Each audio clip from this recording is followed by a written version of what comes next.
అందరికీ నమస్కారం. మీరు వినబోతున్న కథ 'సఖి పెళ్లి నుండి ప్రేమ వరకు' 25వ భాగం. ధనంజయ్ ఆరోగ్యం బాలేదని హాస్పిటల్లో అడ్మిట్ చేశారు.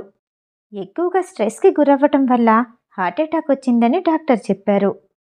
ప్రమాదమేమీ లేదని, విశ్రాంతి తీసుకుంటే సరిపోతుందని డాక్టర్ చెప్పేసరికి అందరి మనసులు కుదుటపడ్డాయి. ఆ రోజు సాయంత్రం భానుమతి, ప్రణవ్, అన్వేష్ హాస్పిటల్లోనే ఉండిపోయారు. మిగతా వారినంతా విశ్రాంతి తీసుకోమంటూ ఇంటికి పంపించారు. కానీ ఖుషి ఇంటికి వెళ్ళటానికి ఒప్పుకోలేదు.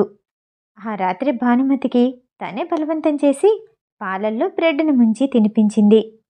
ఏడ్చి ఏడ్చి అలసిపోయిన భానుమతికి నీరసానికి ఉపశమనం కలగగానే వెంటనే కళ్ళు మూతలు పడిపోయాయి. రెండో రోజు ఉదయానికి ధనుంజయ్ ఆరోగ్యం కుదుటపడింది.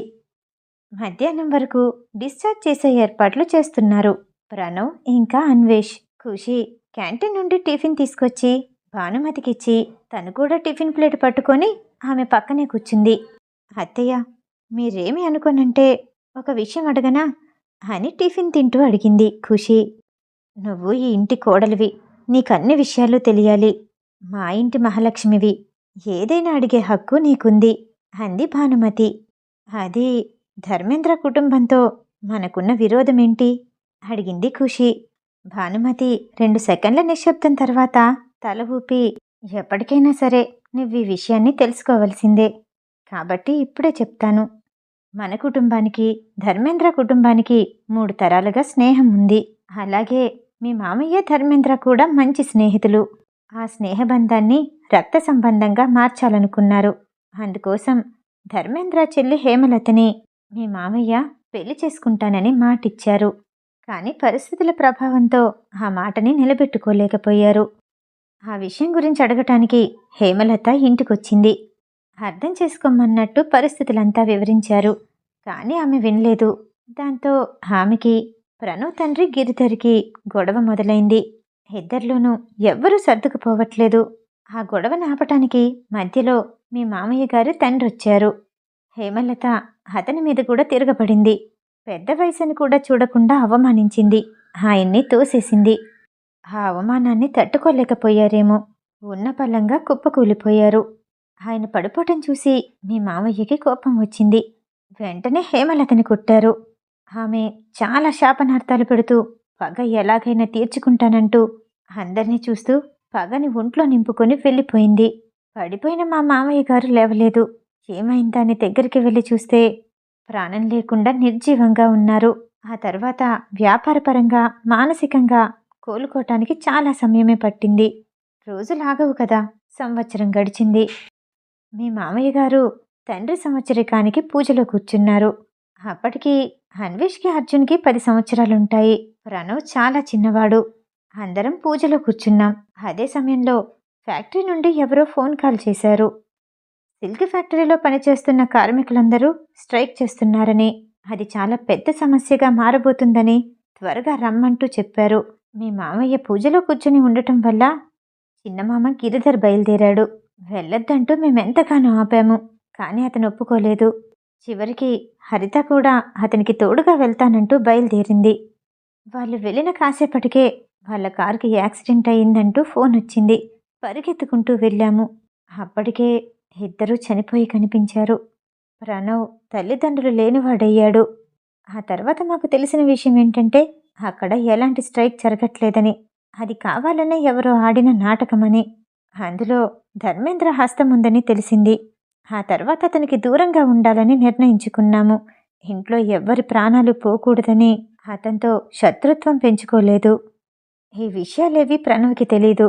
ఇంట్లో ఎవ్వరూ దీని గురించి మాట్లాడకూడదని నిర్ణయించుకున్నారు అని జరిగిందంతా చెప్పగానే ఖుషి వింటూ తల ఊపింది. ఆ తర్వాత కాసేపటికి అర్జున్కి ఫోన్ చేసింది. అతను హడావుడిగా ఉన్నాడు. స్క్రీన్ మీద ఖుషి పేరు చూడగానే వెంటనే కాల్ పికప్ చేసి, కొంచెం బిజీగా ఉన్నాను, ఏదైనా చెప్పాల్సిందుందా అడిగాడు అర్జున్. మీరు ఆఫీస్కి వెళ్ళిపోయారా అడిగింది ఖుషి. అవును, డాక్టర్తో మాట్లాడాను, ఎలాంటి ప్రాణాపాయం లేదన్నారు. అందుకోసం ఆఫీస్కి వచ్చేశాను. అర్జెంట్ వర్క్ ఉంది. ఇప్పటి నుండి ఫోన్లో కూడా అందుబాటులో ఉండను. అర్జెంట్ కాల్స్ మాత్రమే యాక్సెప్ట్ చేస్తాను. ఇంటికి రేపు రాత్రి వస్తాను. ఏదైనా ఉంటే వెంటనే అన్వేష్కి చెప్పు అని చెప్పి అర్జున్ కాల్ కట్ చేయబోతూ ఏదో గుర్తొచ్చి మళ్ళీ ఫోన్ చెవిలో పెట్టుకొని ఏమైనా చెప్పడానికి చేశావా అని అడిగాడు. రాత్రి మీరు ఇంటికి వెళ్ళటం నేను చూడలేదు. ఎక్కడున్నారు అని కాల్ చేశాను. అర్జెంట్ ఏమీ కాదు, ఉంటాను అంటూ కాల్ కట్ చేసింది ఖుషి. ఆ తర్వాత కాసేపటికి ప్రణవ్కి అన్ని విషయాలు చెప్పి అన్వేష్ కూడా ఆఫీస్కి వెళ్ళిపోయాడు. గదిలో ఉన్న రాశికి ఇక్కడేం జరుగుతుందో ఏమీ తెలీదు. ఆమె గదిలో నుండి బయటికి రానేలేదు. ఆ రాత్రి ఆమె మొబైల్కి కాల్ రావటంతో ఎవరా అంటూ కాల్ పికప్ చేసింది. ఒళ్ళంతా చెమటలు పట్టేశాయి. భయం భయంగా ఎవరు అని అడిగింది. నేనెవరో నీకింకా అర్థం కాలేదా? నీకు సూపర్ వీడియో పంపించాను. అది నెట్లో పెడదామనుకున్నాను. ఏవైనా మంచి సీన్స్ కట్ అయ్యాయేమో చెక్ చేసుకుంటావని ఫోన్ చేశాను.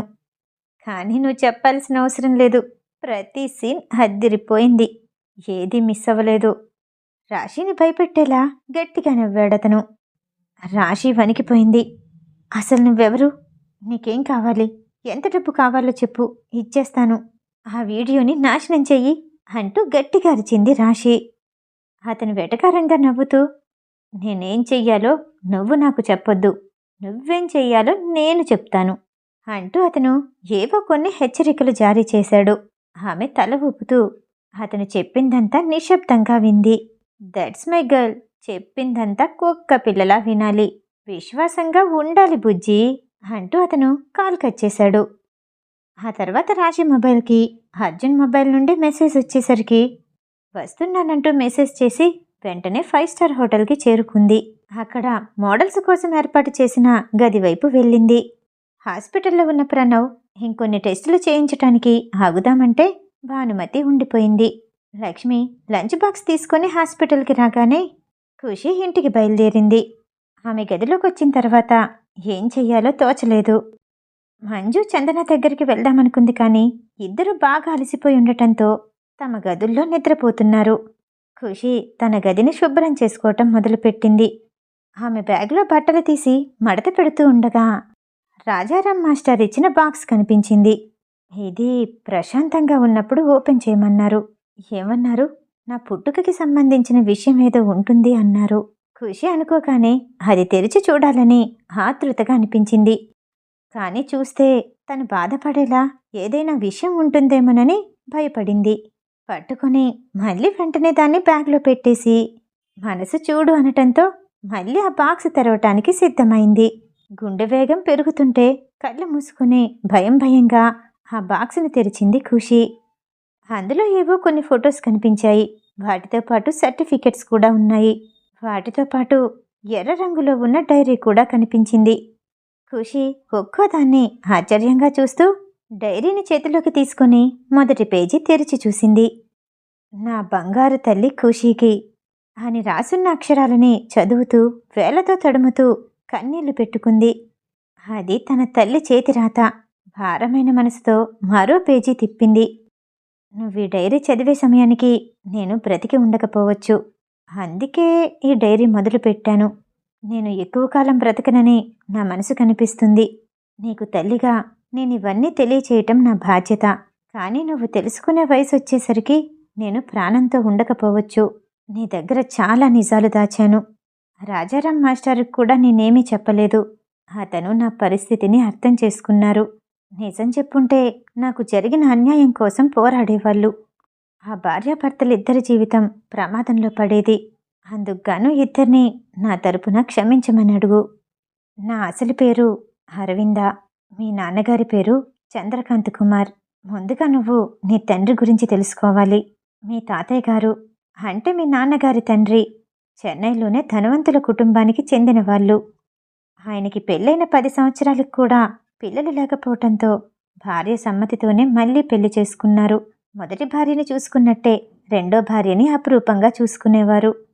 ఆమె వచ్చిన కొన్నాళ్లకే మొదటి భార్య గర్భం ధరించింది. నెలలు నిండాక పండంటి మగబిడ్డకి జన్మనిచ్చింది. అందుకుగాను మీ తాతయ్య గారు రెండో భార్యని విడిచిపెట్టలేదు. ఆమె కొన్నాళ్ళకి గర్భం ధరించింది. ఆమెకి పుట్టిన సంతానమే మీ నాన్నగారు. దురదృష్టవశాత్తు బిడ్డను కంటూ ఆమె చనిపోయింది. మొదటి భార్య ఆయన్ని కూడా సొంత కొడుకులానే పెంచింది. ఆ తర్వాత కొన్నాళ్ళకి మళ్ళీ గర్భం ధరించిన ఆవిడ ఆడపిల్లకి జన్మనిచ్చింది. ఏం జరిగిందో తెలీదు. కొన్ని సంవత్సరాలు గడిచిన తర్వాత ఆమె కూడా మరణించింది. సంవత్సరాలు గడుస్తున్నాయి. అందరూ ఎదుగుతున్నారు. వయసు అనుభవం పెరుగుతున్న కొద్దీ మీ పెదనాన్నకి నాన్నకి మధ్య శత్రుత్వం మొదలైంది. దానికి కారణం సంపద, ఆస్తి. మీ నాన్నకి వాటా ఇవ్వటం మీ పెదనాన్నకి ఇష్టం లేదు. అతనికి ఎలా అలవాటయ్యాయో దురలవాట్లన్నీ అలవాటయ్యాయి. తాగేవారు, జూదమాడేవారు, డబ్బుని సంపాదించటానికి చాలా అడ్డదారులు తొక్కేవారు. అతను కావాలనుకున్నది దక్కే వరకు ఎంత దూరమైనా వెళ్ళేవారు. మీ తాతయ్య గారు అతన్ని మంచిదారిలో పెట్టడానికి చాలా ప్రయత్నించారు. కానీ అతను వినలేదు. కానీ మీ నాన్నగారు అలా కాదు. తండ్రికి చాలా నమ్మకమైన కొడుకులా ఉండేవారు. ఆయన నేను చదువుకున్న కాలేజీలో ప్రొఫెసర్గా పనిచేసేవారు. ఆయన ఆడపిల్లల్ని ఎంతో గౌరవంగా చూసేవారు. మా ఇద్దరి మధ్య మొదట గురువు శిష్యుల బంధమే ఉండేది. కానీ అదెప్పుడు ప్రేమగా మారిందో నాకే తెలీదు. ఆయన నా ప్రేమను అంగీకరించారు.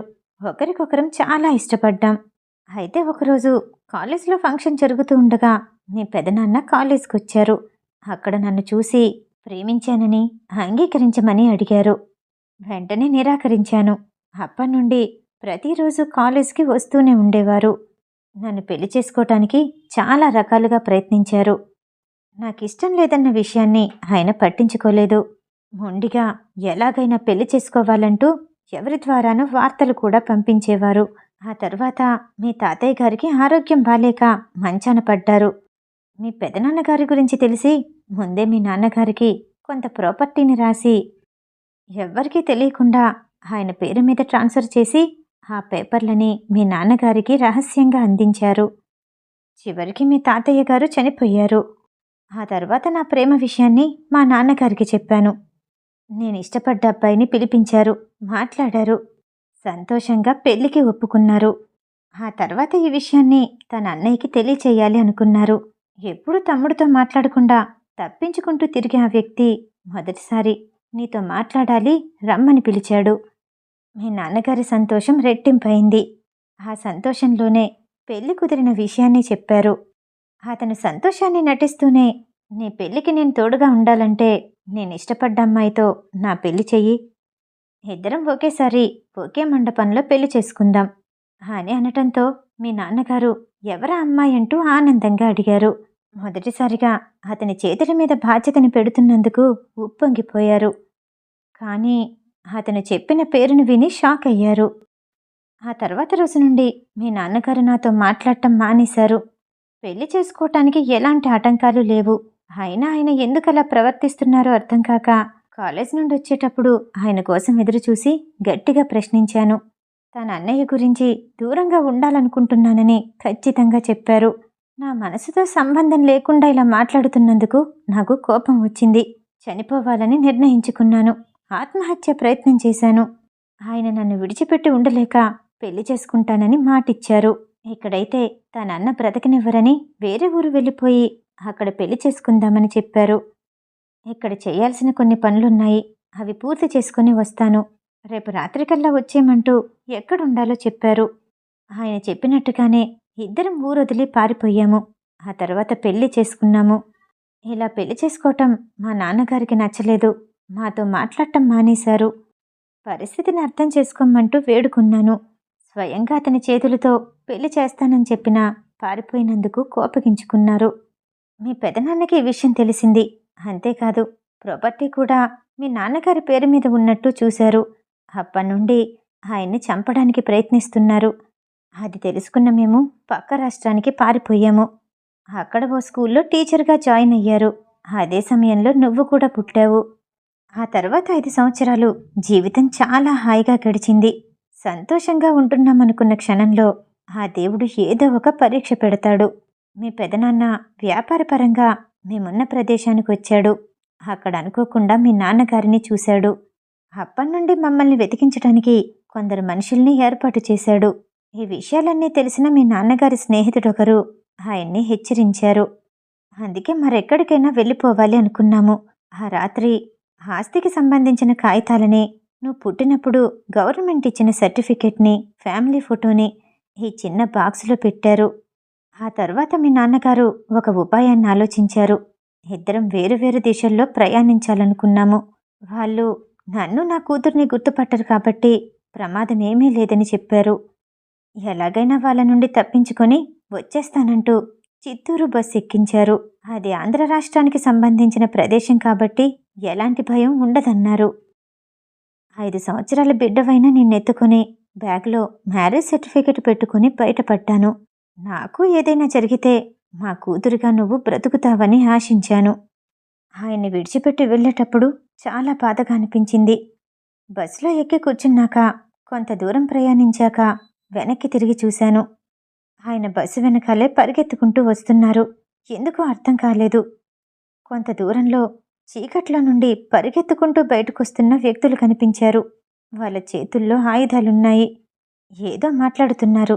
అది ఆస్తి గురించి అయ్యుండొచ్చని అనుకున్నాను. వారంతా ఆయన చుట్టూ చేరి ఒక్కసారిగా దాడి చేశారు.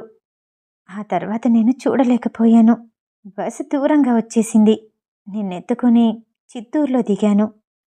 ఆ తర్వాత రాజారాం మాస్టర్, పార్వతమ్మ నా జీవితంలోకొచ్చారు అంటూ అక్కడి నుండి ఖుషి ఎదిగే వరకు జరిగిన విషయాలన్నీ రాసింది అరవింద.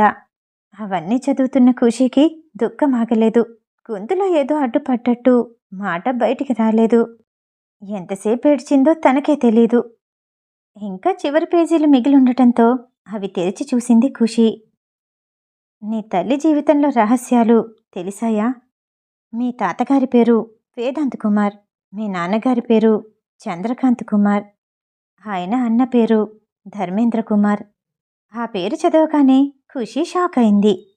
ఆ ఆస్తికంతా వారసురాల్ని నేనా అంటూ అందులో ఉన్న ఫోటోని తీసి తడిమి చూస్తూ కన్నీళ్లు పెట్టుకుంది ఖుషి. మిగతా కథ తరువాయి భాగంలో. ఈ కథ వింటం మీకు నచ్చినట్లయితే లైక్ చేసి సబ్స్క్రైబ్ చేయండి.